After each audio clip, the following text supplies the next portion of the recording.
A final goodbye. It was the spring of 1987. Angelica and her mother Sophia were doing a major spring cleaning. She helped her mother with this every year, but this year was especially significant. The previous summer, Sophia's husband and Angelica's father Joseph had died after a mercifully short illness. Needless to say, Sophia took the death of her husband badly and was now just starting to come around.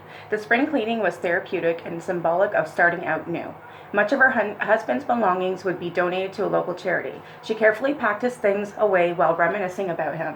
She brushed away the cold tears, but she wasn't crying out of anguish anymore. The ringing phone interrupted the work and service. Angelica carried a box downstairs while Sophia answered the phone. When Angelica joined her mother in the kitchen, she was startled to observe that her mother was pale and trembling. She heard her mother exclaim, "Joseph, it can't be." She began crying, then fell into a dead faint. Angelica grabbed the phone and reached for her mother at the same time. She called into the phone, but there was only static on the line. When her mother regained her composure, she explained to Angelica exactly what had happened.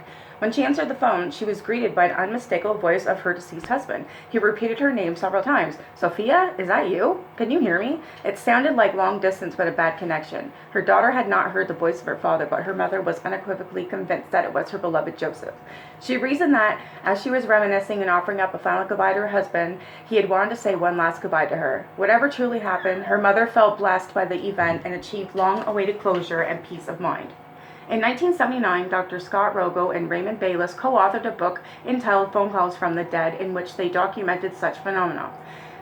They state that despite the purely anecdotal nature of many of these phone call cases, they are nonetheless on record many well-authenticated cases of this phenomenon.